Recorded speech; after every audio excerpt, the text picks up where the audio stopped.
Comedy மற்றும் mimicry மூலம் தமிழ் ரசிகர்களை கவர்ந்தவர் நடிகர் தாமு. இவரை பற்றி நீங்கள் அறியாத பல தகவல்களை இந்த வீடியோவில் பார்க்கலாம். இவரின் அப்பா ஒரு ரயில்வே ஊழியர். இவருக்கு நைட் ஷிப்ட் என்பதால் தாமு அவரின் அப்பாவுடன் நேரத்தை கழிக்க முடியாத சூழ்நிலை இருந்தது. சிறு வயதில் தாமு இரவு 10 மணிக்கு மேல் வீட்டில் இருக்க மாட்டார். ஒரு நாள் தாமுவின் அம்மா அவரை பின்தொடர தாமு அவரின் அப்பாவின் உயரதிகாரி வீட்டில் அவருடனும் அவர் வீட்டு ஆடு மாடுகளுடனும் கலகலப்பாக பேசி விளையாடி கொண்டிருந்தார். அந்த உயர் அதிகாரியும் அதை பார்த்து ரசித்து கொண்டிருந்தார். இதை ஒரு நாள் தாமுவின் அப்பாவிடம் கூற அதற்கு அவர், அந்த பையன் என் மகன்தான் என கூறியுள்ளார்.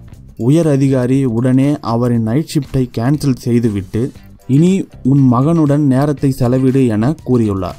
தாமு 3ஆம் வகுப்பு படிக்கும் போதே கடைசி பெஞ்சில் உட்கார்ந்து ஆடு மாடுகளைப் போல கத்தியுள்ளார். இதை கண்ட கணக்கு ஆசிரியர் பள்ளி ஆண்டு விழாவில் 10 நிமிடம் இவரை மிமிக்ரி பண்ண வாய்ப்பு வாங்கி கொடுத்துள்ளார். அதற்கு பாராட்டுகளுடன் 15 ரூபாய் பரிசும் பெற்றுள்ளார். பிறகு கல்லூரியில் படிக்கும்போது இயக்குனர் வசந்த் கேளடி கண்மணி படத்தின் 50வது நாள் விழாவிற்கு மிமிக்ரி பண்ண தாமுவை அழைத்துள்ளார். அந்த விழாவில் பேசும்போது இயக்குனர் பாலச்சந்தர் கண்ணில் பட்டுள்ளார் தாமு. பாலச்சந்தர் இவரை பற்றி விசாரிக்க பின்பு வானமே எல்லை படத்தில் செவ்வாய் எனும் சிறிய கதாபாத்திரத்தில் நடிக்க வாய்ப்பு கொடுத்துள்ளார். அதோடு நடிகர் தாமு நடிகர் விஜயின் நெருங்கிய நண்பரும் கூட.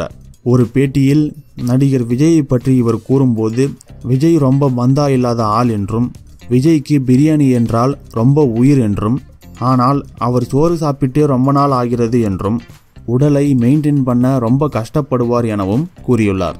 மேலும் 2018இல் ஓட்டேரி நரி எனும் படம் பண்ணும் ஐடியாவில் இருப்பதாகவும் அவர் கூறியுள்ளார். இந்த வீடியோ உங்களுக்கு பிடிச்சிருந்தா லைக் பண்ணுங்க, ஷேர் பண்ணுங்க, உங்க கருத்துக்களை கமெண்ட்ல சொல்லுங்க. இந்த மாதிரி சுவாரஸ்யமான வீடியோக்களை உடனே பார்க்க நம்ம சேனலை சப்ஸ்கிரைப் பண்ணுங்க. அப்படியே பக்கத்தில் இருக்கிற பெல் பட்டனையும் கிளிக் பண்ணுங்க.